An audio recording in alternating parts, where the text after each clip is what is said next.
did you know Americans stop or prevent a violent crime 1 to 3 million times per year with a gun?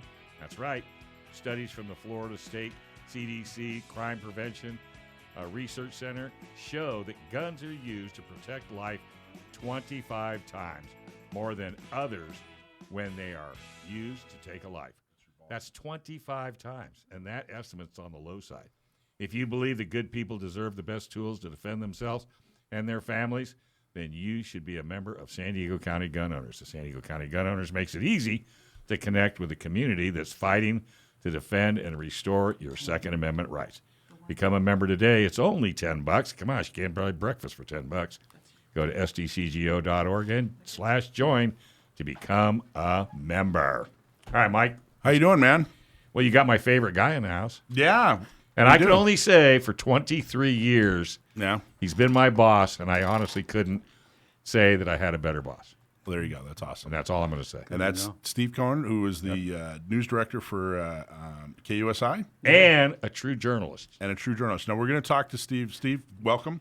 Thank you. We're going to talk to Steve for the next hour, and we also got a special guest that's going to call in and talk about some cool stuff. Thanks to Steve, but we'll announce all that and get into all of that.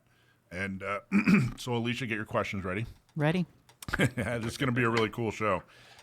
So before we get started, though, remember last week we had Jim Miller on, right? Right. And he did a fantastic job. Yep. I just love Jim Miller. Jim is the real deal. He's a founding board member for San Diego County Gun Owners. He's an attorney. He also ran for and won school board for the Cajon Valley School Board, and he took off. You know, a lot of people run for office, especially in some of these local races, and they just kind of sit there and keep the seat warm. And I wasn't even sure, you know, or they'll use it for a stepping stone. Well, we had a great interview, and I invite everybody to go listen, but I wanted to let everybody know that I found out over the weekend that he has an opponent. Someone's running against him, which is ridiculous. It's a guy named Alex Welling, and this guy is trying to pass himself off as a Republican. And, I mean, there's no one more Republican. Of course, we're nonpartisan, but there's no one more Republican than Jim Miller. I mean, Jim's been a part of the party for basically his entire adult life. Swallow a frog. And he, he's done a fantastic job.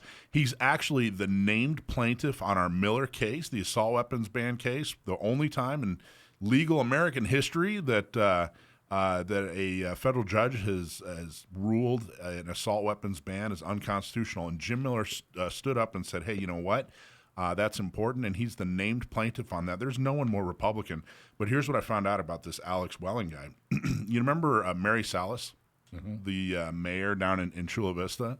Well, a picture popped up, and I think we're going to show that picture. There's a picture that popped up of Alex Welling, Mr. Conservative Republican guy, at a fundraiser for Mary Salas. Now, Mary is about as far left. Wow.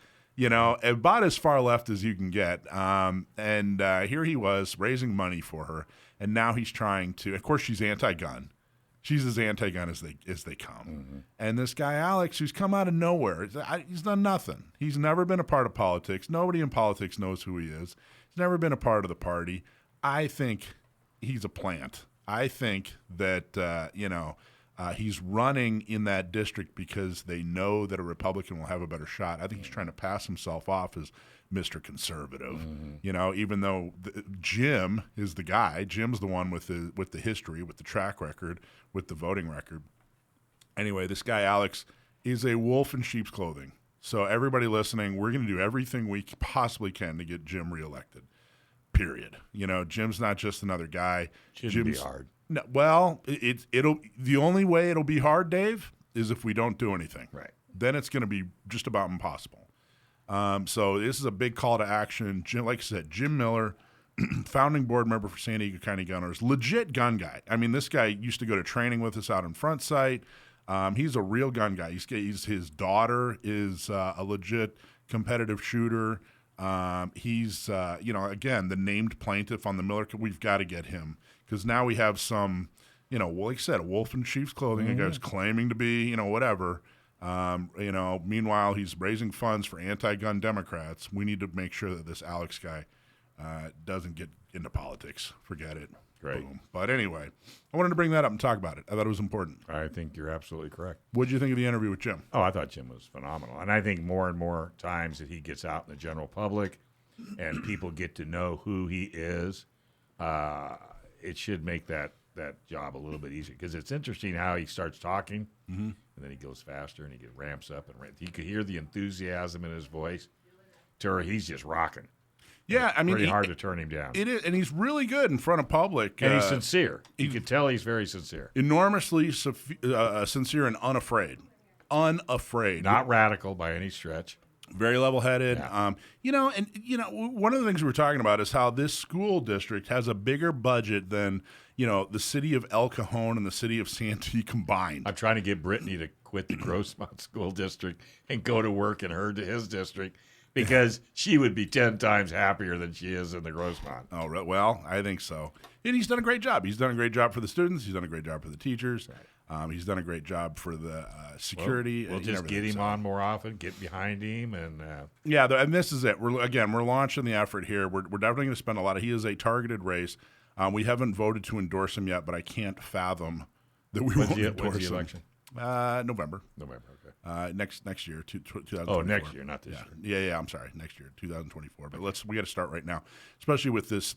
Like I said, this fake rhino, whatever, anti-gun supporting. You know. But that's their modus operandi. I think so. Yeah, I think you're right. So, Steve, who is this guy? So Steve, the former news director, right? Was your title? It was. What does the news director for KUSI do? What exactly is your responsibility? Well, you're in charge of all the content that you see on television. Over at KUSI, we did 9.5 hours a day, 7 days a week. So everything that you see is the responsibility of the news director. Who you hire, who the team is, how the team comports itself, what stories you decide to go after, and most importantly, what is the point of view of the outfit. Our point of view at KUSI was the point of view I've always had as a journalist, which is everything needs to be examined. That's our point of view. There's no issue that should not be examined on both sides, up and down, period. Now, when you do that, particularly in our current environment, and you begin to explore things that the mainstream media don't want you to explore, like COVID would be an example. Is masking a good idea? Are vaccines really doing what they want? And you ask that question, well, then you get canceled. Then you get taken down. Right. So this is the way the world is today, that if you go after things that have meaning and you're on the other side of mainstream, they target you, cancel you, and say you're certain things. And at KUSI, we were never anything but guys that wanted to explore everything. You wanted answers, and that's what I wanted people to. That's how I wanted to kick it off. I really want people to understand just how important your job was. Everything that you saw on KUSI, the reason KUSI is because Steve was running the place. You did a great job. Well, and he watched almost every minute KUSI was on. Yes. How do I know? All you got to do is mess up. And there'll be a text to Tommy. Tell Dave not to do that, or don't say this, or tell Holly to put some clothes on. I never got one of those texts. I must have been okay. Yeah, but I'm a little bit more aloof, I guess you could say. Hey, if you own a gun in California, you know what? You should have an attorney that specializes in California gun laws on your speed dial, because if you ever have legal matters that involve firearms, you need California's firearm lawyers, John Dillon. And if you have questions about red flag laws, gun registration, gun transportation, or maybe you just need to know that your guns are California compliant, our trusted firearms attorney is John Dillon. John specializes in California gun laws. Put his number on your phone right now, 760-642-7150. That's 760-642-7150. All right, we're here with Steve Cohen, he's a journalist, an author, and the former news director for KUSI. And just a fantastic all-around guy. He's a gun enthusiast, and too. A huge gun enthusiast. I got to tell you, when we started San Diego County Gun Owners in 2015, and one of our initiatives, one of the things I really wanted to accomplish, is to get in front of the camera and talk to local news, especially because it was one-sided. It was really, truly one-sided, and it was, in a lot of cases, very skewed against the gun owner. So that was a big part of what we tried to do, to reach out. And you guys were so interested, I think is probably, but you were so interested in seeing this side of the story, and basically reaching out and saying, yeah, you know what, we do need to explore this. We do need experts. Typically, if something happened and it was involving firearms, something like that, they'd go grab some random person off the street who, they said, hey, are you a gun owner? And boom, they'd give some thought that wasn't very thought out or whatever. And then the anti-gunners, they'd have like an attorney, or somebody extremely prepared. They'd have a professional giving a professionally crafted statement. And my first time San Diego County Gun Owners was on any news outlet was when we put out a press release saying, hey, we're here. We exist. And you guys had me on, put me behind the desk and said, all right, let's talk. And you've always been interested, but have never, I wouldn't say that you guys, favor us. I mean, you ask me the hard questions, you make me explain myself and say, hey, here's the issue, let's talk about it. And anyway, I very, very, very much appreciate it. So I wanted to talk about you. I wanted to talk about your background. Let me say something about Sure. media first. Generally, American media, their point of view is that there's something the matter with gun ownership, that there's something that is not right about an individual owning a weapon and knowing how to use it. They would prefer, American media, that no one owns guns. If you watch anybody, CNN, MSNBC, or any local television stations, the chance that you're going to find one, except in some places like Texas and Colorado and Arizona, that I even understand what the Second Amendment is and what gun ownership is all about, is small. So you start from a premise that you're operating in is that they don't feel that their viewers care about guns. My viewpoint, he's a kid out of Pennsylvania, so most families had guns, right? Whether it was learning how to deer hunt, which mostly in Pennsylvania where I grew up was mostly hunting, Sure. right? But there was some target work, but mostly hunting. You got used to weapons. You understood what they were for from a young age, right? And that all changed, And I think it changed because after the war, the guys that came back, they knew what guns were all about. Mm-hmm. And if you grew up in a household like that, you understood it. But American media went away from that, feeling that they had to create a narrative that gun ownership was somehow suspect. And when you start from that premise, right, getting guys like yourself or folks that we're here with on television or in any media to speak about it, because the first reaction when anyone gets shot and when there's anything more than one person getting shot is that it's the problem of gun ownership. Yeah. And not anything else. Yep, and it's the fault of gun owners. We have to explain ourselves now. Right, that there's a sense of wrongdoing, that some moral level is lesser for people who own guns than for people who don't own guns. Therefore, if somebody gets shot, that it's our fault. It's the fault of somebody that owns a gun. Now, overcoming that is difficult. It's particularly difficult when you have leadership, people that get elected, who tell you that, like our friend in the governor of Arizona, New Mexico, yeah. the governor of New Mexico, Michelle Graham. You bring her up, and she says, "Well, all these young kids are getting shot in our neighborhood. Therefore, must carry has to go away for 36 days." Yeah. Well, guess what? I'm sorry, Governor, but that's a violation of the Constitution of the United States. That's true. But before we go there, let's back up. I want to talk about your career. I want people to know exactly what a great journalist there was, at the helm of KUSI for so many years. So how did you begin with journalism? How did you get into the business? Well, my first television news job was in 1971, so I've been at it a while. Where were you at then? I was at Jonesboro, Arkansas. and one of my lifelong friends, his dad was a jeweler and owned a bunch of stations in Arkansas. I went to work for his name's Hernreich, Bobby Hernreich. And what did you do at the station? What did Bobby do? No, what did you do at the station? I was a reporter and anchor. And in those days, he shot 16 millimeter film. There wasn't anything called tape. Tape hadn't been invented yet. Yeah. And I had we couldn't afford cars, so we had a little magnetic thing that I put on my car On your door. that said KAIT Channel 8. And we covered southeastern Missouri, western Tennessee, and northeastern Arkansas. So we were in the Delta in 1971. I'm a kid with an East Coast accent. Yeah. I'm Jewish, and I'm on the streets of Arkansas, slogging through rice and soybean fields trying to get the stories. There were only 12 Jewish families in Jonesboro, Arkansas. They watched out for me to make sure. They literally would call my boss on Friday night and say, "Where's Cohen? It's service. It's time for services." And, and I would say, "Hey, I'm out working. Give me a break."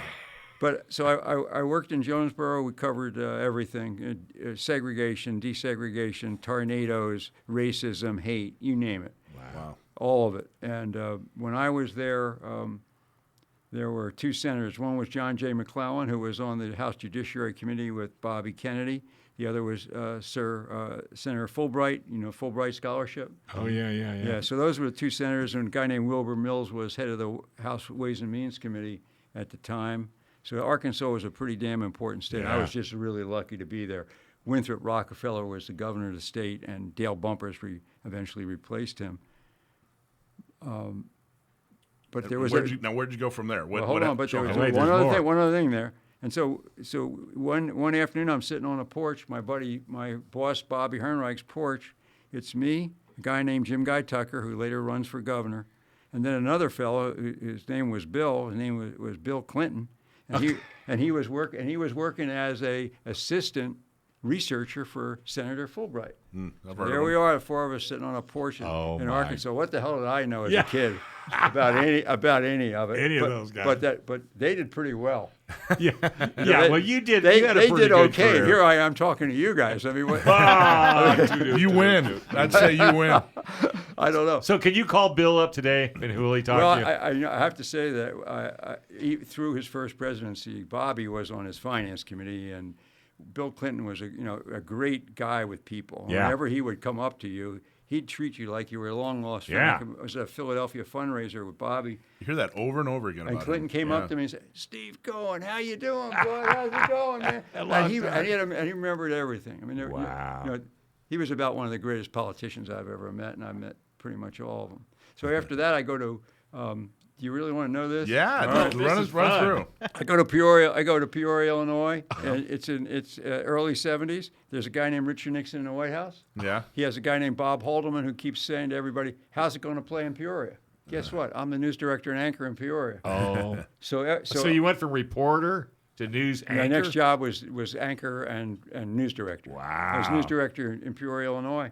And it's the time of Nixon in the White House. Oh my God. Ronald Regan, his mom lives in Dixon, Illinois, so I got to interview who would be President Reagan. Reagan's mom in Dixon. Wow. No, Reagan. Okay. Reagan himself in Dixon. What was your impression when you're interviewing him? I love it. I was in awe. Like right off the bat, you were like, "Wow, this guy's something else." I was in love with him. Yeah. Wow. Can I tell you why? I mean, I don't know. Please. So here's why.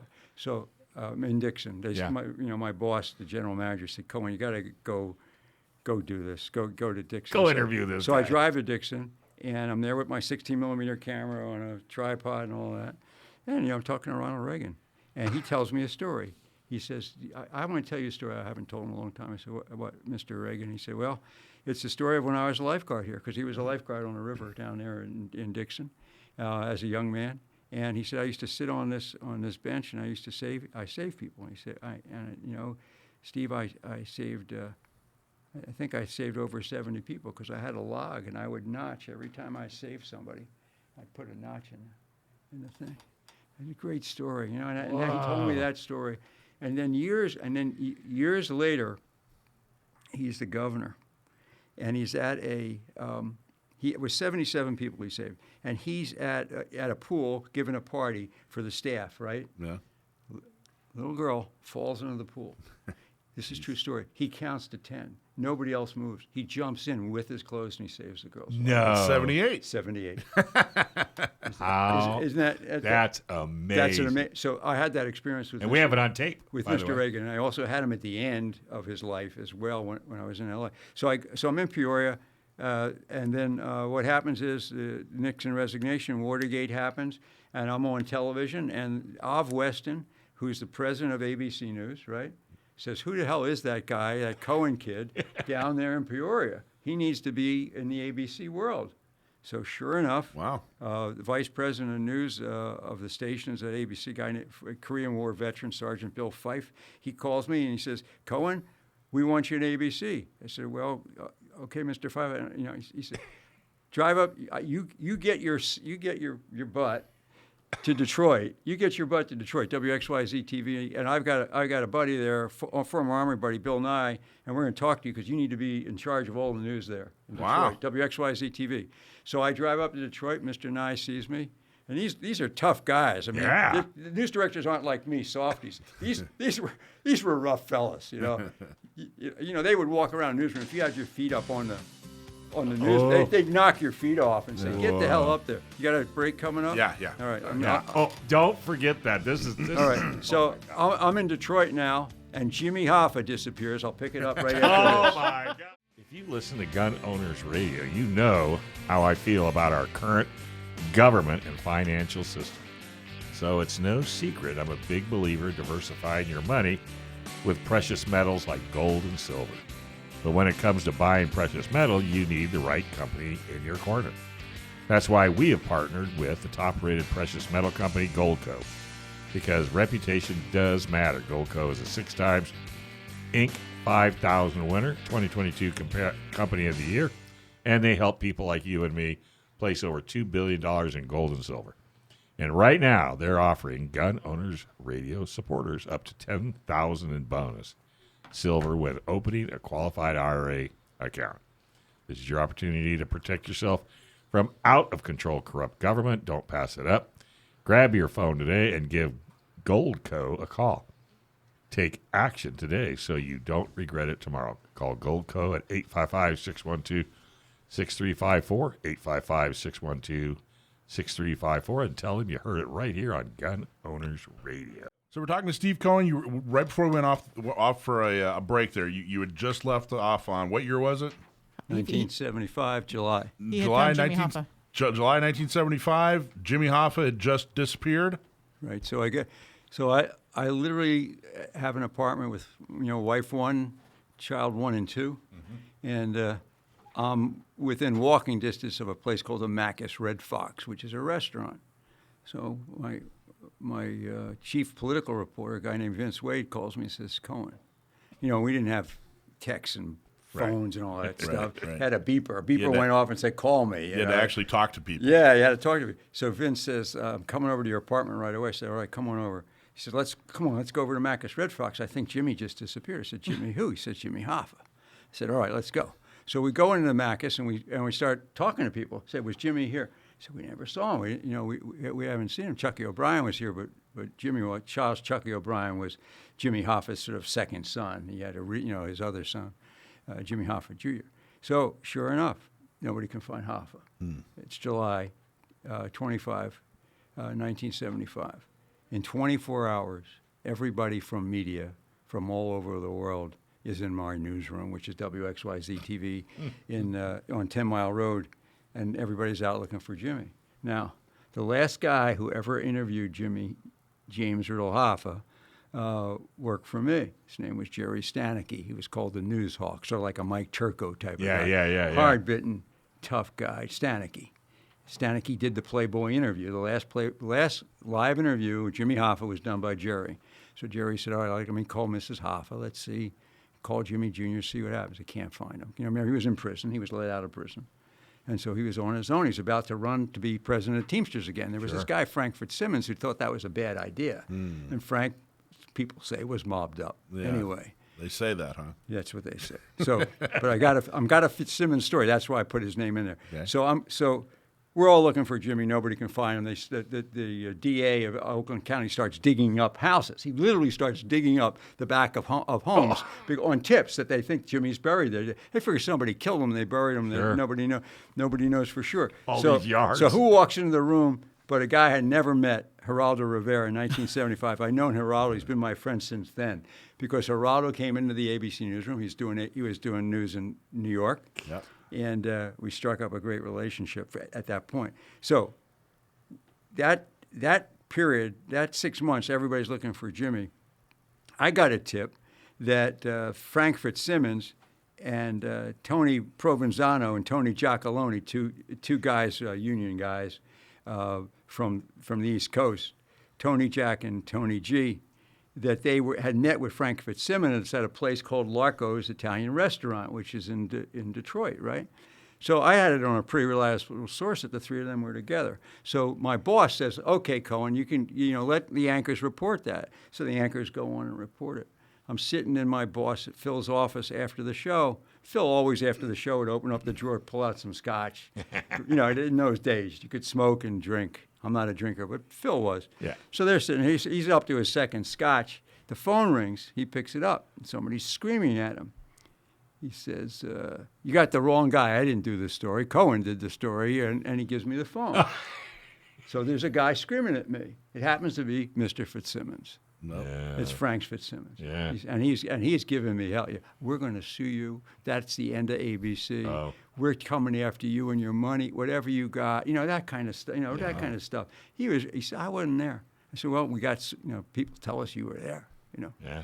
Were you there or not?" He said, "I don't want to comment and talk to my lawyer." Oh, that's a dead giveaway. So you were onto something. It sounds like. Well, I think we were onto something. Now, whether he was really there or not, you never know. So then weeks pass, and I get a call from a guy, sheriff in Arizona. He says, "Look, I think we may have found Hoffa." I said, "Why?" He said, "Well, we dug up a shallow grave in the desert, and we found a hand." I said, "Okay, well, how do you know it's Jimmy?" He said, "I don't know." I said, "Okay, I'm going to call James Jr." So I called Jimmy Jr. I said, "Jimmy, they found a hand. It could be your father's." He said, "Well, okay, tell me this. Does what hand is it?" He says his left hand. I said, "Okay." He said, "Ask the guy," the sheriff, I've got him on the other phone. He says, "Ask the guy on the ring finger, what's it look like?" And he says, "It just looks like a regular hand." He says, "It's not my father." I said, "Why isn't it my father?" Because my father wore his wedding ring his whole life, and underneath that wedding ring, there's a white space. It's clear. It's not my dad. But to think of that, think of what that was like to call Jimmy Jr. and say, And you called him. "Yeah," I said, I think your dad has got that." So so Detroit has riots. Coleman Young becomes the first black mayor of Detroit.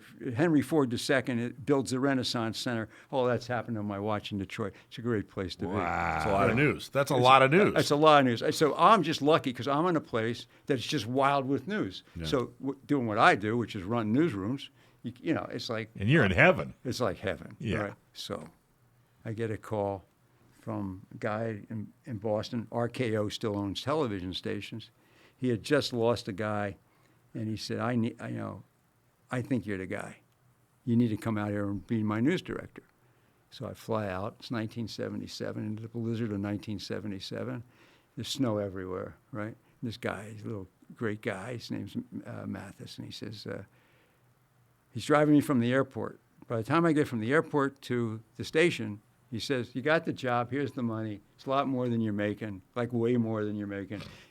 By the time I get to the office, you need to tell me yes."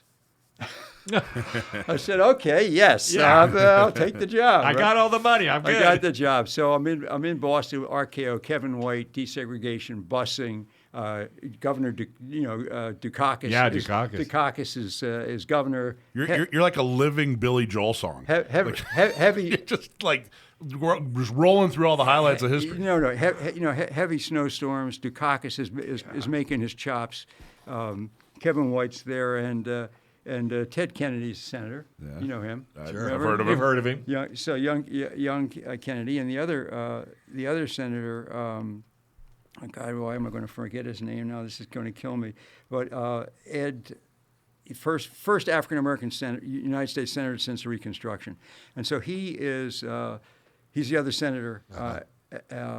Find his name for me. Google it up, okay? She's working on it. So we do a story on him during the re-election. He's opposed by a guy named Paul Tsongas. And Heard of him too, yeah. And unfortunately, there was finagling in the finance of the senator, and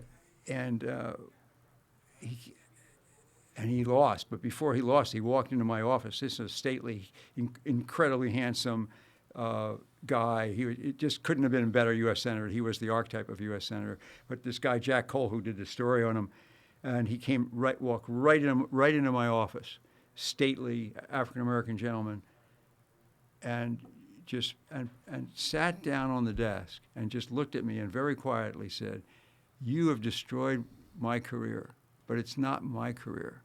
Think about what you've destroyed, Mr. Cohen," and walked out. Oh, my. And he lost to Paul Tsongas. For what? For reporting why Well, was he blaming this on we you? reported the financial problems, which were substantial. By the time I was going to say, it turned out to be true. By the time I got done my time in Boston, RKO had sold the station. We were lucky. We won the first Emmy. First Emmy I ever won was 1978 Boston Best Newscast. There had never been an Emmy in Boston up to that time. I still have that. All the others I gave away. So Is it on that story? No, for being best newscast. gotcha. So all this, and there's a ton more experience that you could talk about. Yeah. What made you come to KUSI? What was the decision to go to KUSI? The leaps are this. So I'm in New York. I go to L.A. with Connie Chung and a whole bunch of other people. I go back to Philly, my hometown, and run the station for CBS for 8 years. I am one of the 3 people that creates Court TV, the original Court TV. Yeah. I was the founding executive producer. Wow. I think she found it. Who you got? Edward Brooke? Ed Brooke. Yeah. There you go. Ed Brooke was something I didn't know about Ed Brooke at the time, and no one knew until Barbara Walters wrote her memoir. They were having an affair during that time. Barbara Walters and Ed. Barbara Oh. Walters and Ed Brooke were having an affair. I didn't know. You didn't cover that. No one knew. No one knew it. So Court TV. I helped create Court TV in 1991 and 92, and we covered everything from William Kennedy Smith's rape trial in Florida to Rodney King. Wow. Of course, the Rodney King Oh, cases. yeah. 92 or whatever that was. Yeah, and Jeffrey Dahmer. So I do that, and then in 95 I go back to L.A., KCOP. I run KCOP for 5 years. They transfer me to Salt Lake City during the Olympics, the Winter Olympics, and we do investigative work on that. And then that station's sold. So I'm done. I mean, it's 2002. I got nothing, right? I got a payout, like it happens. Yeah. But I got nothing, so I'm in Salt Lake City. I loved it, but I went back to L.A. to be with my family, and I go into the film business. I had a friend whose mother got really sick. He needed me to run his talent agency, so I represented Marty Landau and a few other famous people for a while. Tried to be in the film business, and I sucked at it. I was just like the worst.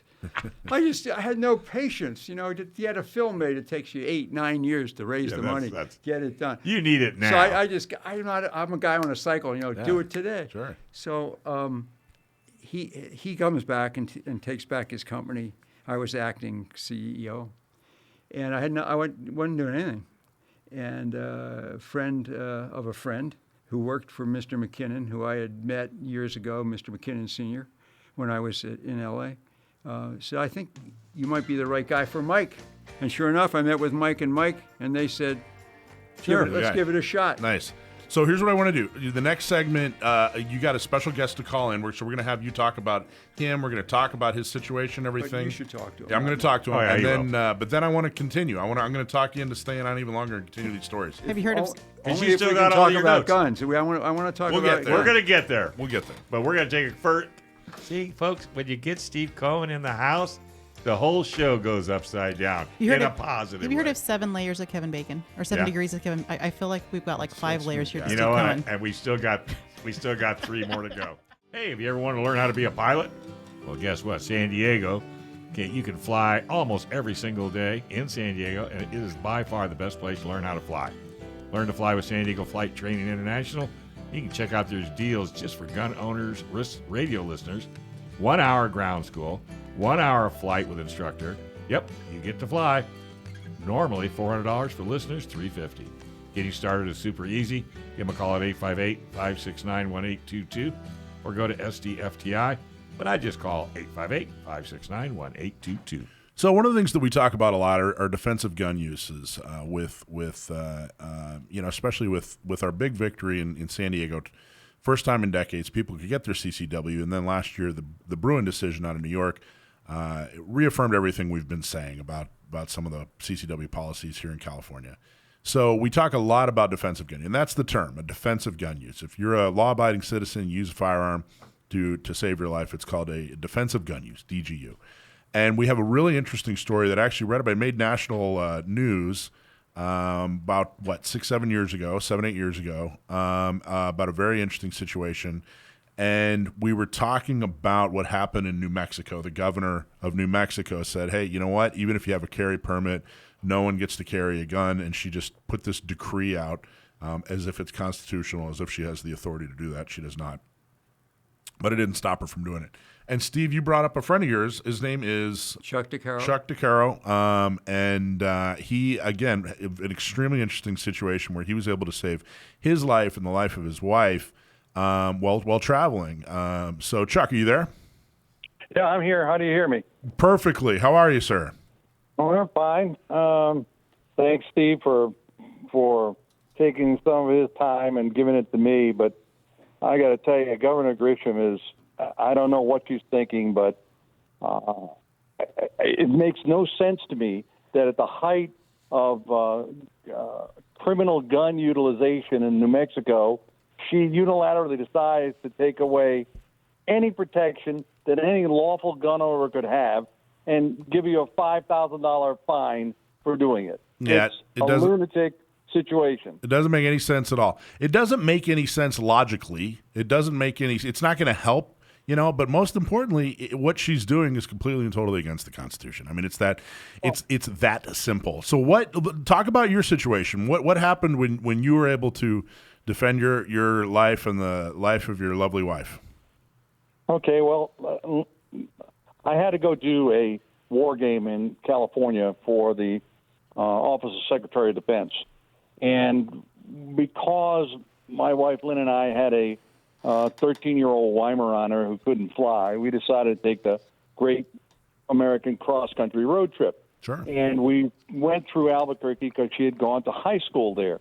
We got there, we went to a friend's house for dinner, and we were going to continue on to Route 66, but because the dog was dancing in the back of the car, we decided, well, we need to get a motel now, one that opens to the outside. You can put on your robe and take the dog out at night.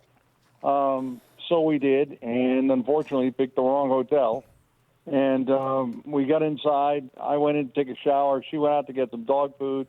When she came back, she bent over to put the key in the lock, opened the door, and at that point, a gunman, a gangbanger, came out and shoved her through the open doorway at the exact same moment that I was coming out of the shower, obviously naked, obviously soaking wet, and shivering from the air conditioning. And I see my 6-foot redheaded wife flying through the air and crashing on the side of the bed, and this large gangbanger with a pistol pointed at her head. Jeez. And so I turn and say, what the hell is going on here? Taking one step forward, and luckily, concealing our licensed weapons from his line of sight. And therein began 6 minutes of, high tension as he rifled through our stuff looking for valuables. My wife saw that I was trying to snap around to grab a pistol, and she was able, to feign nervousness and was able to slide one of the pistols into her purse and then hands me her purse with the gun in it. And if you can imagine a more ludicrous situation, it'd be soaking wet, stark naked, holding a Kate Spade purse. At about that time, he starts to go from my computers, and he sees me tense up, takes a shot at me. Jeez. I, dropped the purse, engaged with the weapon I had, yelled Ranger at the top of my lungs, and, emptied the magazine. I took 3 hits. The whole thing was over in about 3.5 or 4 seconds. I got him badly enough that he made it to the door and then dropped dead outside. And I had 3 holes, and I was bleeding so profusely you could hear my blood splattering across the tile floor. Had that weapons ban been in force, we as relatively high-profile people would have obeyed the law, and we would be dead. We would be most certainly dead. And I would never be able to have this conversation. So if you see a bit of anger in my voice, it's the lunacy of a would-be dictator commandeering the law, putting it into her own hands, and declaring you cannot carry. And you must have been. The other thing is, you guys are just, totally normal, pillars of society. Your background is military and CIA, and then you worked for I believe for CNN, right? Well, not that sequence. Let's get that right. Oh, okay. All right. What? Do a better job of giving me your background. not quite that sequence. No, it's very interesting. Went to school at the Air Force Academy, wound up in the Army and 20th Special Forces Group, got into journalism at the Providence Journal, and then, various local TV stations, including I went to see Steve about a job. He didn't give it to me. Maybe that was a better deal than I thought. He can tell you about the riding around in my orange sports car, with the top down and trying to grab cones in order to avoid traffic. I kind of scared the hell out of him, I think. Anyway. And then your wife is a lot of people know. Lynne Russell, yeah. Yeah, it's Lynne Russell from CNN. She was the anchor in the 80s and 90s, and I got to tell you, I'm a huge fan of Lynne Russell. I grew up watching CNN. Mike is a huge fan. Stay alone. Thank you. Hi, Mike. What an honor. Thank you so much. I'm so good. But my point is, you guys are salt of the earth, totally normal people traveling through New Mexico because you had rather than fly, because you had an elderly dog that you had to take care of. And here's, some horrible, murderous criminal, and you were able to level the playing field. You were able to defend your life, and you're alive today because you had a firearm. And that story doesn't get told near enough. Well, yeah, and especially considering we're both national media. We were both CNN back in the days when CNN did news instead of crap. And we the reason why we're so upset is because this woman waves her hand. Had we been there, we'd be dead. Yeah. I mean, she has no idea of the implications of what that kind of executive fiat could do to life, liberty of the citizens in her state, and that's why we've come out of retirement, so to speak, to complain. This is ludicrous. It is. Well, they're already talking impeachment. I mean, the city is insane. I mean, I think she just stepped on the wrong button. Well, I think because she's never had, as far as I can see. And Steve, I got to pitch this to you. This woman is ripe for an investigative report. She comes from a political family. She apparently never had a job other than one that she's appointed or elected to. She came out of the health department in New Mexico, became a U.S. representative, and immediately within her 2 terms was investigated for ethics and was forced to give back monies and objects from a foreign country. And then as governor, there have been several reports of her using government funds for travel for her own personal aggrandizement in the form of alcohol and fine not a and surprise. that sort of thing. It's not even a surprise anymore. Now, you as a journalist, and your wife's a journalist, and Steve, I mean, you've spent a whole career. We got like 2 more minutes till we have to go to a break. What happened to journalism over the last 10, 15 years that it has taken such a bizarre turn, and we're not getting the type of investigative journalism that you just described? Money. Look, there's a similar analog situation in New York City at the turn of the 19th or the 20th century.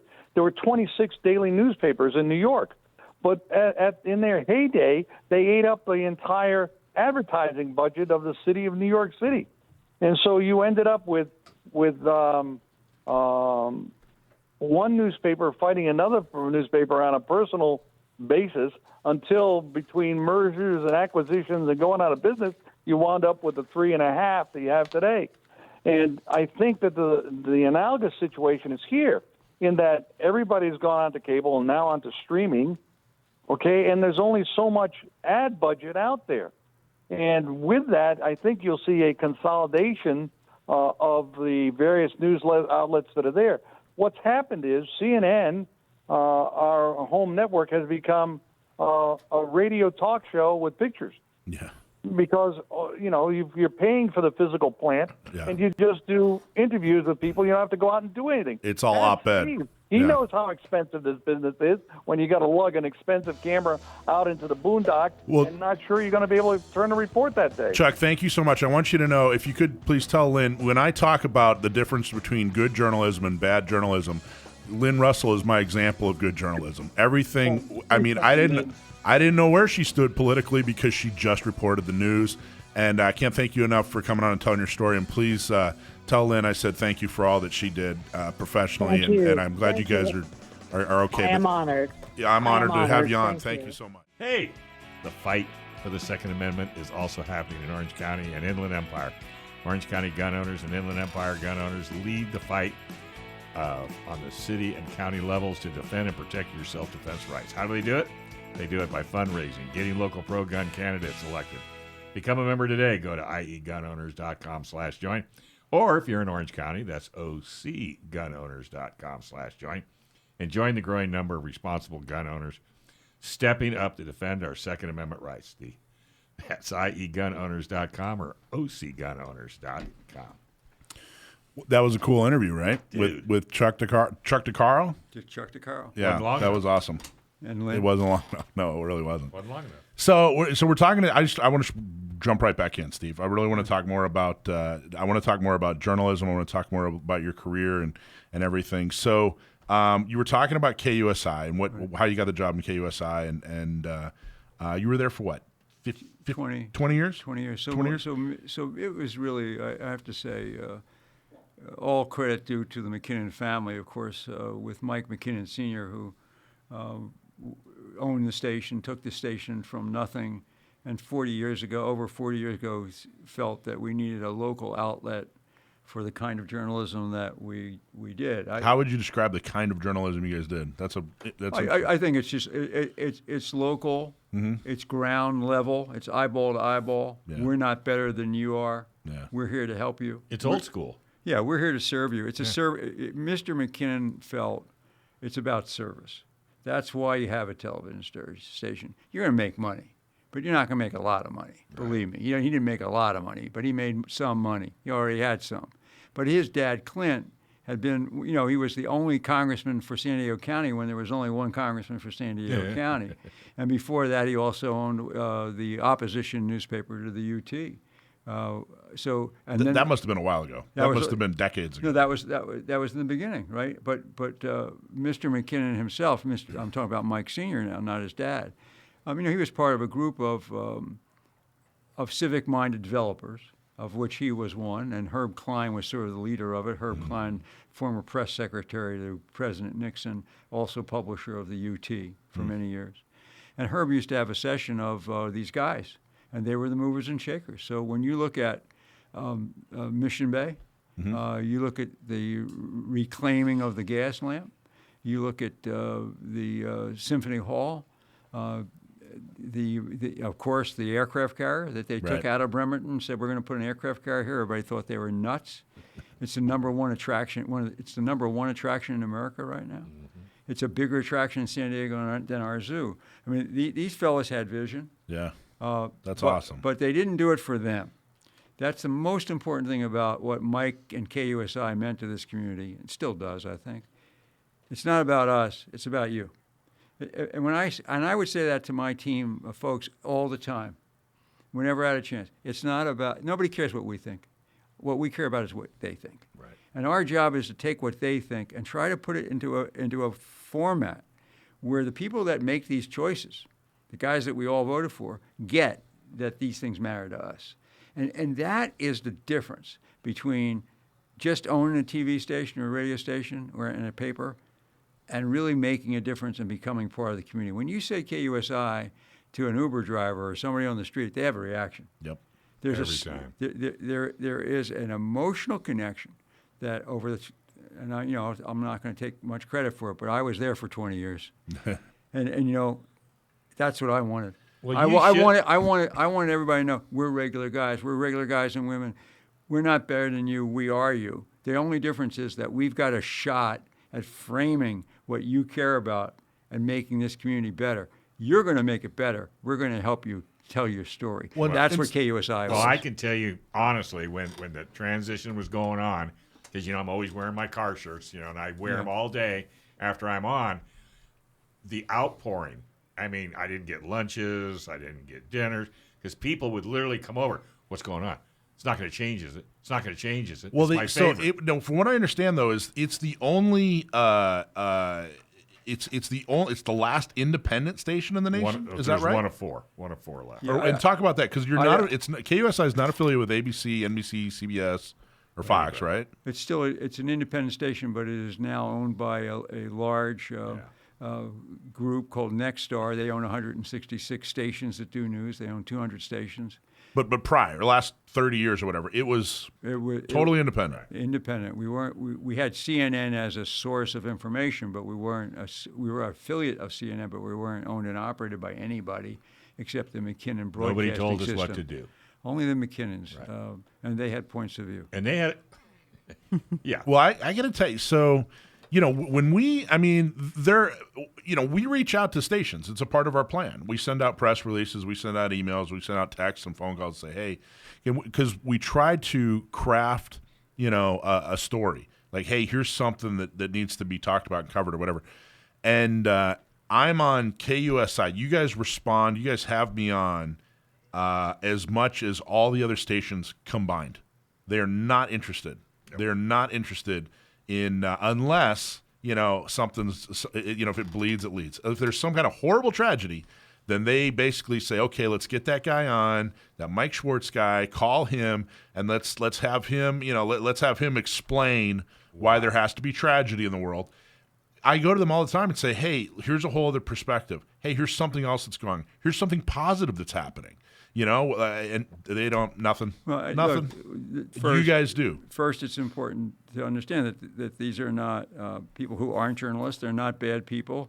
They just have a different mindset. The mindset is that if there's an event that happens, let's go after it and discuss it. I'm not going to demean the Brotherhood of Journalists. I think they're great people. I think they really do work hard at what they do. It's just that their mindset is different than what we have had at KUSI and a few other outlets as well, which is let's be exploratory.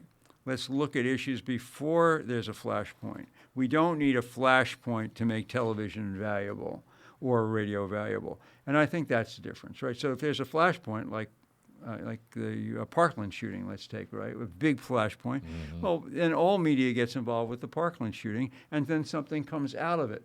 Here's an example. Out of Parkland came red flag laws, right? So well, 21 states in America right now have red flag laws, including California. But who's looked into what's really happened with those red flag laws? And are they being utilized in the way that the people thought they would, which would be to keep people from shooting other people? The answer is that the nature of red flag laws is so difficult for judges to figure out of what gets flagged and what doesn't get flagged, and where does a person's right stop. I'll give you an example. So a guy is an anti-Semite, and he hates Jews, right? And he goes online, and he says the most horrible things. Well, unfortunately, to me as a Jew, that's still protected speech, okay? So he gets to say that. And then maybe he goes across the line and says, I'm going to go kill blank and blank and blank. Now, does that raise the red flag? Or that is still within the rights, his First Amendment rights? I don't know. If I'm a judge, I've got a problem on both sides of that. And that's what's happened. The actual use of red flag laws in these 21 states is very, very small. Most of the time it's used for people that are targeted. So if somebody's targeting me and I go to a judge, I'm going to get red flag law. Somebody's got an obvious mental problem, I can get red flag law. Or if somebody's about to commit suicide, red flag. Those are the three things and the only three things that are happening. So the kinds of shootings that Parkland was, sorry, not included. So I think when you're a journalist, you say to yourself, what I just did, go through the process. Let's take a look at that. And Well, what you're and- saying and- is people don't want to do that. And they don't want to do it. And unfortunately, part of the reason that red flag laws don't work, I think they're fundamentally flawed. But we have Mara Elliott who's abusing them. She's absolutely abusing them. And when I've made that case and said, hey, look, she is misusing. These were sold as this, and she's doing them as that. And you said, all right, let's have him come on and make his case. But I got to tell you, we're still going to ask him some tough questions and make him prove his case. And just giving that format is so much. It's so much character, so much credit to you guys, and I can't thank you guys enough. It was so wonderful because none of the other stations would do it. I mean, you had to twist their arm, So anyway. Hey, is there a better tool that empowers a woman to defend against an attacker that's bigger and stronger? Nope. That's why it's so important for women to learn how to defend themselves with the most effective self-defense tool ever invented. For women led by women, the Not Me program is designed to help with training, purchasing a gun, getting a concealed carry permit, and guess what? It's free. Sign up today. Go to notmesd.org. Go to notmesd.org. So we're here with Steve Cohen. Extremely interesting stories. I got to tell you, it's really fascinating. There's so many things we could talk about. But one of the things I wanted to talk about, and I thought it was a huge story, and it was a big story for a lot of reasons. It was a story that I kind of saw from beginning to end. It was a story I was somewhat involved in, and it was a story that intertwines with, I think, one of the biggest things that's happened in generations, and that was COVID. Mm-hmm. I think what COVID is up there with 9/11, with World War II. I mean, when you talk about how it's affected every aspect of people's life. But what the story I want to talk about is Nathan Fletcher. You guys were the only shop in town, the only news outlet that would dare question, the honorable, King Nathan. I mean, every other journalist, and I watched every other journalist just absolutely kiss his feet, and you guys were right there going, wait, and you didn't attack him. No, you weren't disrespectful, but he is such a sociopath that anytime you guys questioned him, he would treat it as if an attack, where it was like, wait, no. You're in a public office. You just have to explain yourself. So I wanted to talk to you. I know I didn't even prepare you. I just kind of sprung this on you. But do you have any thoughts on? I do. I have thoughts that I think are maybe more generous than you might think. One, know Nathan Fletcher from the beginning. Yep. When he decided to come out of the service, which was good service to America, and we thank him for that. And then he went in the political realm and got involved. With some good legislation that had to do with the protection of young women, who were Chelsea's Law. Chelsea's Law, with Arnold Schwarzenegger was governor at the time, and I think he had a very strong righteous sense. But as often happens to people who get elected repeatedly, it can go to your head, and you get a larger sense that you know more about everything than the rest of us do. And you can hold to that. Now, I think he was caught up in the zeitgeist of the moment, which was that we had to flatten the curve, that the folks who were running things, particularly Dr. Fauci, were offering a view of that, which, as it turns out, was just absolutely wrong. Probably the greatest, and I think I agree with your analysis, one of the greatest failures of government public health ever. Okay? Was COVID, the reaction to COVID. Well, what they did, which was to close down everything, go into a mask scenario, wait for a vaccine. Now, of course, locking everything down did do what it said, because none of us were able to touch anybody else. So there's no question that the lockdown worked and the curve was flattened. But he and Wilma Wooten were so unable to offer up any sensibility about another point of view, that all other points of view were considered disinformation. Now, misinformation is you don't know what you're saying and you're saying something that's wrong. That's misinformation. Disinformation is you know it's wrong and you say it. We weren't guilty of either. Okay, we weren't misinformed, nor were we trying to inform people something that was incorrect. But we were damn well certain that we were going to have people on KUSI who would offer alternative points of view in case you wanted to know what the other points of view were. And we were pilloried for this. We were taken down repeatedly on YouTube. We were taken down on Twitter. We were penalized in social media for it. We were called names. That we survived all that is a credit to my people at KUSI and to the public, because the public is not that dumb. Well, you know what? And I think Mr. Fletcher felt through that period that he was righteous, and I give him credit for that. But I think that righteousness has its limits, which is if you're really going to be righteous, you have to understand that there's another viewpoint, and you've got to at least give it a shot at being able to be said, or don't buy it, but at least don't dishonor the people who have the other point of view. Now, you said you knew him right when he came out of the service. I know he was working for the Republican Party, and he ran for the Assembly pretty quick after he got out of the service. How did you come to know him? Well, through that period.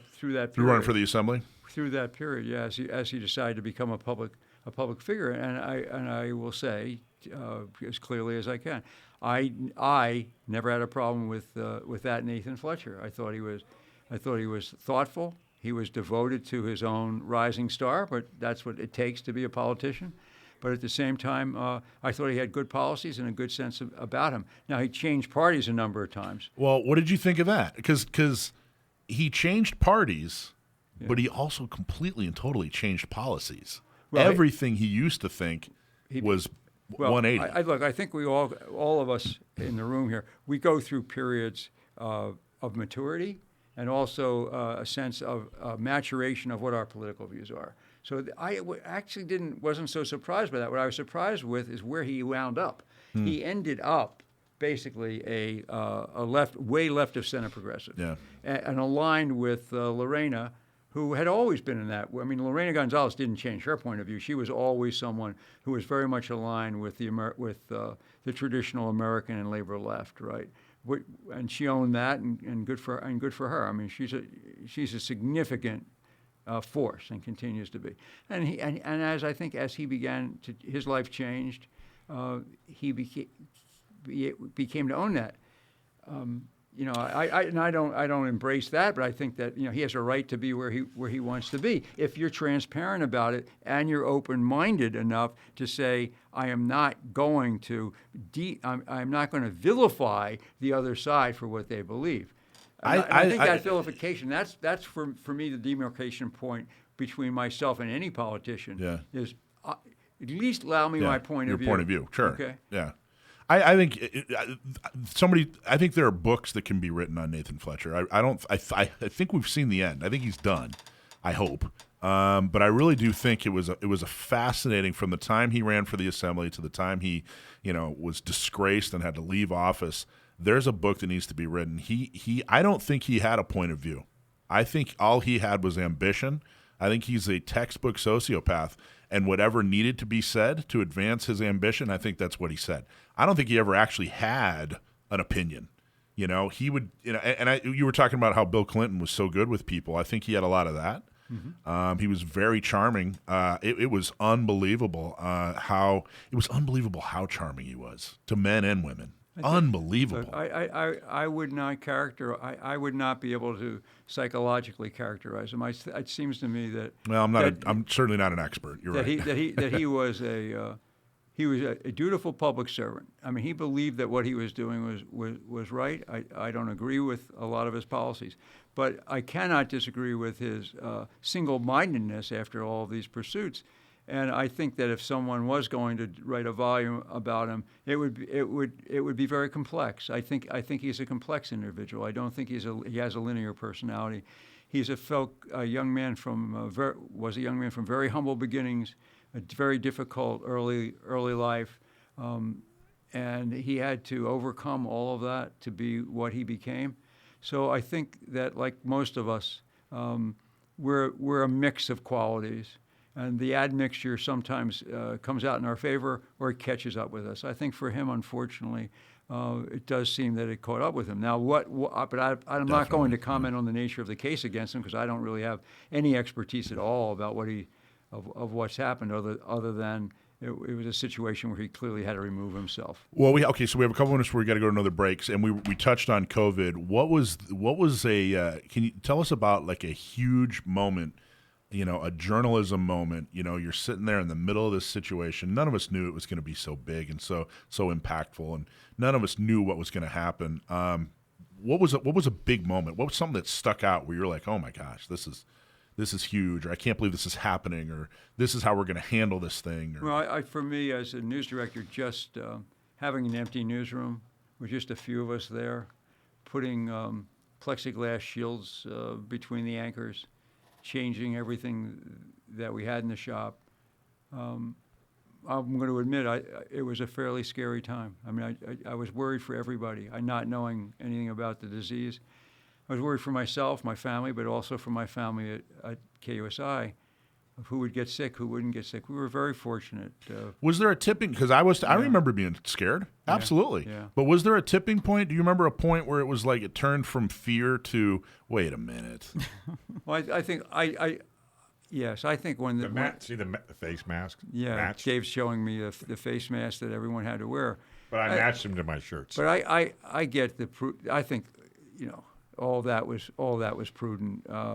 But for me, it was when the vaccines came out. I think when the vaccines came out, there was a deep breath that people thought, that everyone took. I think most folks felt, well, at least there's some way out of this, because we all wanted to believe that the vaccines would keep you from getting COVID, keep you from spreading COVID. Of course, none of that's true. Right. We know that.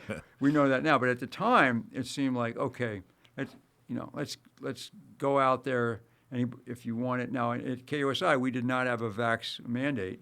We felt that people have a right to make a decision about their own bodies. I got to tell you, I didn't buy it from. I was very early. I thought, okay, let's cooperate for a few weeks. But I remember, I've told the story on the air too. I was at a meeting with a bunch of elected Republicans in East County. I was one of the few not elected people in the room, and I stormed. When I figured out that they weren't going to do a damn thing, they weren't going to do anything but comply, I stormed out of that meeting, and I basically said, you guys are all going to look back on this, and you're going to feel ashamed. At least you should, because there was zero leadership from so many elected officials. But anyway, okay, let's get out of here and talk more about this, Steve. We're never going to get to your list, Steve. That means let's talk about it next. You got to come back. No, we'll talk about it. We'll absolutely No, talk about it. You keep pushing him off. Well, I got to tell you, this is one of the most fascinating. We're talking to a journalism legend.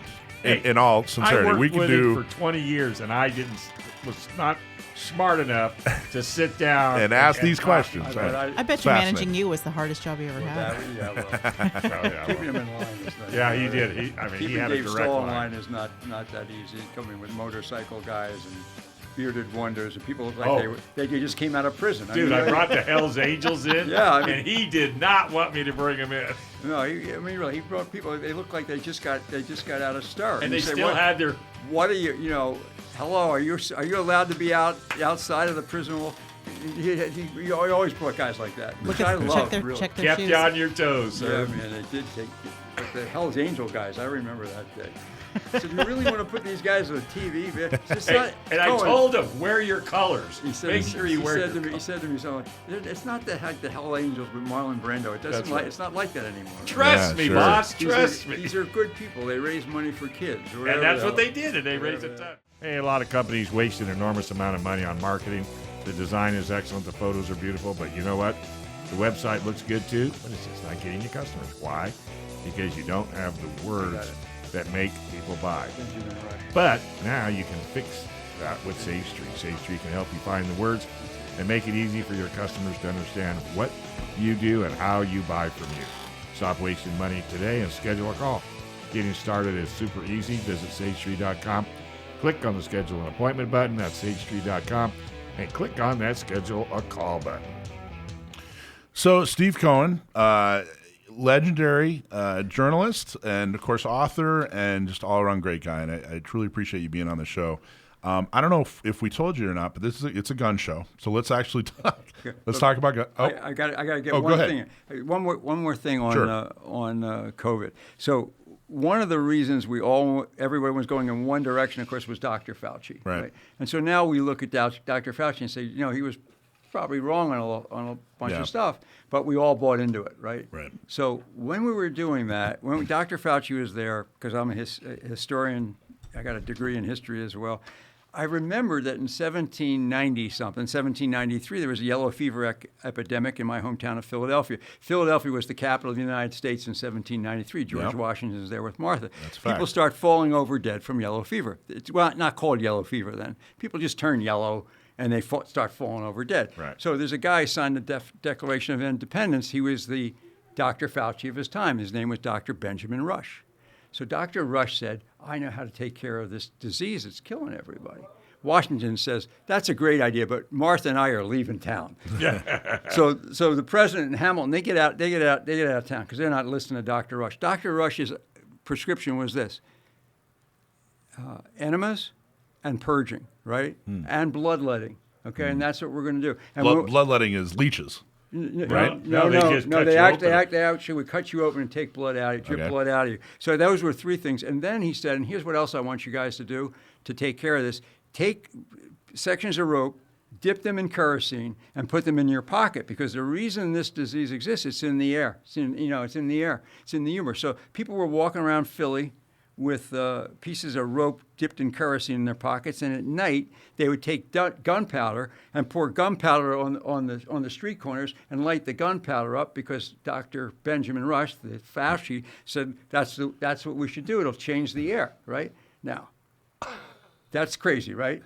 Okay, but everybody is doing it. Right. Everybody did it. Right. That's why I say Benjamin Rush was the Dr. Fauci. Now here's the killer. 100 years later, people changed that philosophy. It took 100 years until a guy who you probably know, his name is Dr. Walter Reed, Yeah. is in Panama where they're building the canal. Yeah. And he says, this isn't in the air.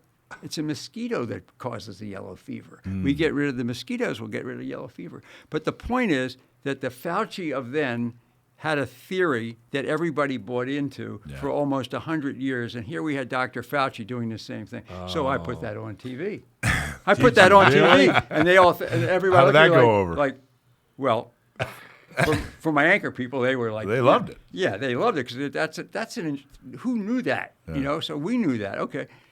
And then you look, and then the folks on the other side, like Wilma Wooten and all those people, they gave me such a hard time over, who are you, Cohen? You're not a doctor to give Dr. Fauci a bad time, you know? You didn't get an Emmy on that? I didn't get an Emmy. Whatever I got was uncomfortable. I read you. Got the enema. that Speaking of the animal, I still remember. It's still out there. There's a clip. The first time a reporter asked Fauci about face masks, he kind of recoiled, made a face, and said, "No, people shouldn't be walking around with face masks. It's not going to do anything." 5 minutes later, it was all about face mask. We all had to double mask at one point and everything. It was such a weird time. It was so, but it's that mob mentality that you just described. I don't know if that's the correct term, the mob mentality, but I think there's a psychology, or like what we call a zeitgeist. But I don't think that experience is different than the way the people look at gun owners. That's sort of why I brought it up, is that there is a mystique that American culture has developed because of the outpouring of the American left that deals with all of us who believe that a gun culture is not a bad culture. Like, I'll give you an example. The fellow who is the CEO of Henry Guns, right? Which one of my favorite. One of my favorite. Right? I love Henry firearms. I love lever action. out of New York. Yeah, I'm a lever action nut. Yeah, So, nice. So Imperiale is his name, and he's still, and they still make guns in the United States. And he said, I just don't get it. This is a wholesome product. We're doing it with our own guys. It's American engineered. There's fun in it. It's enlightening. Why do we have to be so harsh on what I do for a living? He says, I'm proud of what I do for a living. And when I talk to Tony Imperiale, I don't have a good answer. Do you? Why is it like? Is the answer why is it like this? Yeah. I think that you hit the nail on the head. I think a couple things happened. I think we shifted from a rural to a suburban and urban society, and so you have far fewer people that have exposure to firearms. And if you have no exposure to fire, if you didn't grow up around it, then you're far more susceptible to this psychology that you're describing. Yeah. But then the other thing is, I think that the reason I started the show talking about how a major initiative of ours was to get in front of cameras and talk to people, and for 3 decades the gun lobby said, we're not going to. The news will never give us a fair shake. Bunch of liberal whatever. And so all they got for a generation and a half, all they got was, the wrong side of the issue. And then I think that crime changed. Not just the crime levels, but the severity of crime changed. I mean, it changed from, you better lock your bike up or someone might take it from you to, you could randomly get murdered. And I think that became more and more and more and more common. But here's an interesting point that comes from this an interview I saw this morning with Michael Bloomberg, the mayor, former mayor of New York, and he was asked by the interviewer, Mr. Bloomberg, what is it that American cities are missing? He said one of the things they're missing is obviously taking care of people that are unhoused. That's remarkably wrong. We know there's how to take care of that.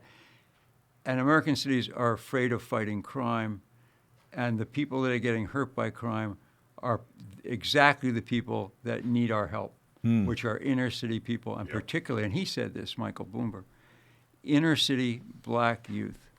He said, why is it that we can't have an honest discussion about what really is the gun control problem, which is not a gun control problem, but is a cultural problem within a community? Bloomberg said this? That's what he said. That's phenomenal that That's what he would said. say something like this. He said we have to get back to fighting crime in our cities and get it to the levels where it was when I was there and Giuliani was there. And until we do that, the cities are not going to be safe. Well, you guys had KUSI had me on a couple months ago to talk about, the county did this survey, and they found out they found out a bunch of things, but the 3 big things I think what I think were the biggest things they found out in this thing is, number one, in San Diego County, there aren't a lot of deaths where a gun's involved. I mean, this epidemic that they're describing is totally bogus. Right. Now, one death where but with a firearm is tragic. So we have to take them all seriously. But the epidemic part is not happening. The numbers were much lower than they were trying to imply. But the other 2 things is if you get killed and a gun's involved, you're inner city. You're a career criminal, or involved with career criminals, and you're a person of color. You're a male of color, 18 to 40, or you're that's about 30%. The 70%, you're over 60, and you're a white male in East County who's committed suicide. That's what's going on. Right. So to all these solutions that aren't addressing those 2 things are just a political agenda. Well, I think that's right. However, when you look at the countrywide and you look at Chicago, Baltimore, Philadelphia, you're seeing there that, particularly Chicago, that the use of guns is on the weekends with people of the same background, economically as well as racially, and that's the unfortunate part. And I think when you look at a Larry Elder who's been running for governor and president, Larry Elder, as an African American, says, look, we have got to have a cultural shift where this is just not acceptable. We have to save our young people, and folks that are shooting other people are recidivists. They're not doing it the first time. These are folks that have had run-ins with the law. Now, these are not people that are drug-addled. This is not methamphetamine people. These are folks that have beefs with each other over territory, money, or greed. That can be changed. And I think when you look at street crime, you say we have to deal with the smallest number of it. And I think San Diego has done a remarkably good job of that. I really do think that the police chief, and particularly our district attorney, they're not soft on crime. No. They do what they need to do. And we're blessed by being in a community where we have a police chiefs that believe in crime fighting and a district attorney that will prosecute people. We are an island, this 8th largest city that we have. And I think we should thank God every day that we are. Now, you said you're from Pennsylvania. Did you grow up in Philadelphia? I did. Nope. We got to go to a break here. See, I can talk to you all day, man. Don't you hate that? We need a third All right. hour. I don't know if you've listened to this show before, but we've got his nephew coming on. Yeah. This kid is an encyclopedia. So you're going to read the question. Are we going to have him read it? Yeah. Have you read the question to Sam the gunman and wait till you hear the answer. Okay, I'll do that, and then I will say sayonara. Yes. Well, we all will. We We're all will, done because at the that show's over. That's 2 hours we just burned through. All right, folks, gun prom tickets. Got to get them. The show is next Saturday. But yeah, there's still time. You can get some tickets. You can still get a table. You can bring your friends and family. Nope. We stopped selling tickets on Friday. If you didn't get tickets, you're out. Stand outside. Maybe I'll bring you in. We probably should have edited that. No more tickets for sale. I'm so sorry. I think we have about 675 people coming this year. If you didn't get your tickets, here's what you got to do. You got to go to SanDiegoCountyGunOwners.com. You got to get on our mailing list. You got to become a member, and that way you won't miss it next year. But it wouldn't hurt if you get on, join San Diego County Gun Owners. It's only $10, and if you want to go big time and become a 10-ringer with more benefits than you know what to do with, that's right. It's $100. It's $100 a month or $1,000 a year. But I got to tell you, if you join at the $10 a month level, it's the most effective $10 or $10 you're going to spend. Can't even buy breakfast for that. Can't even buy breakfast. Right. Can't even buy a Subway, man. What happened to $5 footlongs? Who eats Subway? Not me. I don't think I can afford it anymore. Like $15 Subway or footlongs. Tell me. Yeah. All right. Anyway, we drift off into. We've been criticized, Steve, for drifting off into food a lot. All the time. I think we've gone like 2 weeks without talking about food. Steve, you know where the best spaghetti in San Diego is? By far. No idea. Bar none. Sauced and PB. No. No, not anymore. Remember, we found. What do you used to I do? used to like Denny's spaghetti, and they used to get mad at me, Steve. Denny's spaghetti. Never had it.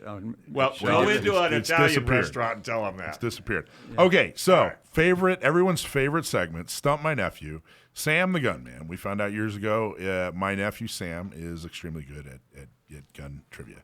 So if you email us a question and we use it on the air, we'll give you a hat or a shirt. If you stump my nephew, you're going to get a very cool special prize. I think we still give you today. The special prize will be 2 tickets to Gun Prom. We can still get you. We can still slide in a couple. You just can't eat.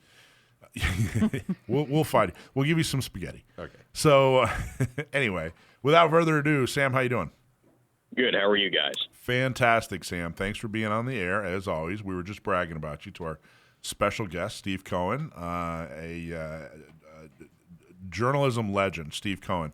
I'm really, I don't know if you heard the show, but if you didn't, you and your mom got to go back and listen to the show. Steve had some extremely interesting stories. It was just fascinating. He was the news director for KUSI for over 20 years, and he's just a great guy. And everything he said was so interesting. I'm so happy to have him. Okay, so Steve, go for it. You're going to read the question for Sam. All right, Sam, this comes to us from John from Santee, and here's what he wants to know. What does the designation of wildcat in a wildcat round mean? Thanks very much, John from Santee, for writing the question in. What does wildcat mean? And thank you, Steve, for reading the question. It's an honor to have you on the show. Thank you. Wildcat cartridge refers to a round that has been sort of custom made. It's not. It doesn't have a spec set in either SAMI or CIP, depending on which country or which group of countries. It's basically you get these hobbyists, enthusiasts, hunters sometimes looking for a specific performance profile, and so they will modify their rifles and modify cartridges by fire-forming brass to create a cartridge tailored exactly to their desired specifications. So it's literally a homebrew round, and sometimes these do make it into becoming official rounds. You'll see that happen sometimes, and SAMI is always updating their list of specifications with new and exciting wildcat rounds that are slight variations on existing ones. I think that's the. Is that? Let me ask you this: Who's Sammy? SAAMI. What does SAMI stand for? The Sporting Arms and Ammunition Manufacturers Institute. It is not really a regulatory body because it doesn't have any real power, but it's a standards organization covering the United States regarding things like how to measure pressure in firearms and the specifications for all the cartridges. There you go. So, but I think one of the things, correct me if I'm wrong, but one of the things I think that is one of the requirements for it being considered a wildcat round is that they take an existing, manufactured round and change it. They neck it down. They change the size of the brass. They do something significant to it. Is that accurate, or can it be from a ground-up build, and that's considered a wildcat round as well? It's generally considered to be a derivative of an existing round created by hobbyists. So, 308 is not a wildcat round, even though it was derived from 300 Savage, because it was designed for commercial and to some degree military purposes, talking 7.62 NATO, which is slightly different. But 357 Magnum is actually, or used to be, a wildcat cartridge. It started life as 3844, which was a special hot-rodded loading of 38 Special. Huh. Yeah, of course. Well, we all know that. Not me. Was 300 Blackout, did that start out live as a wildcat round? It seems to me it did, but I could be wrong there too. I'm not sure what you would call 300 Blackout's status, because it was created by AAC, the company, before it went out of business and was bought out, and then was bought out again. So maybe not. But that's another story. By the way, Steve, he never knows the question. Yeah. What you read was cold as ice. He's never heard it. So let me ask you. So Steve, Sam here is, my nephew is actually. He's an author. He's a writer. He's actually been paid, and he's had articles published, Leatherneck magazine, and of course, a couple other different publications have paid him for his craft, and he does a really good job. He's extremely good at what he does. What advice would you have for a guy like him, a writer? What advice would you have in this day and age? What should he do? What should he concentrate on? What's some good advice for him? Well, I think you stay with what you know. I think the niche that you're in and your depth of knowledge is just so extraordinary to me that I think that folks that care about what you do and guns and gun ownership and history of guns is a very good category. I mean, it seems to me that it's just a matter of getting the word out that you're doing it. And you sounds like you're already doing that in some, like Rifleman Magazine and some other that we get. I get all the NRA stuff, so that doesn't have the kind of articles usually that I'm interested in, which are sort of wonkier, like this stuff. Things like what kind of round are you going to use to take down a caribou? I think that we're all interested in our own little things that are and I think that's it. I actually think the deeper and the less general you go, the better off you are. Watch this. So what round would you use to take down a caribou? Is that a question for me? That's for you. Sam. I don't feel like it would be fair for me to answer that because I don't have firsthand experience hunting caribou. Okay, one might have been in your backyard and you had to take him out. But I think that the advice for somebody like yourself who has so much knowledge is to stay narrow. I think the broader public is less interested in this sort of information, and when you stay narrow, I mean things that just people that are already into guns are into. And it gets I think that's why he's writing for the publications. And I think that's sellable. I really do. Well, I think that I don't know. I'm totally. I'm not knowledgeable on this at all. But especially in this day and age, it seems like 50 years ago you'd have to be a little bit more general, kind of a general practitioner of journalism. But this day and age, you really can drill down in and get wonky about I think that. People use the word silo a lot, which means that people will go into that silo and go deep. So once you get people into whatever it is that your article's about, they want to go deep on it. They want to know everything that you can find about it. And then they're going to come back for more on that.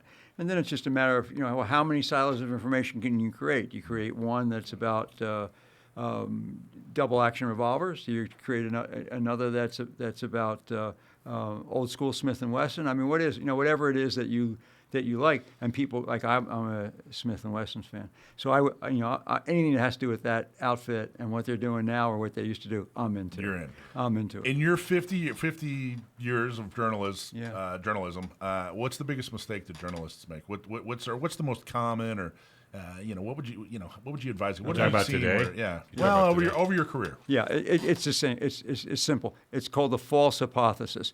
Every story starts out with a feeling, a hypothesis. I think this is happening. If you start with the false hypothesis and then you don't do your work right, you're going to come up with the wrong answer, right? So the key is, what is your original thinking on this, and is it something that is prudent that you can investigate from both sides and come up with the right answer? Because if you start with a hypothesis that's wrong, you're going to turn out wrong. And that happens all the time in journalism, and it happens all the time in terms of gun stories, because they start with the hypothesis that if you own a gun, you're a jerk.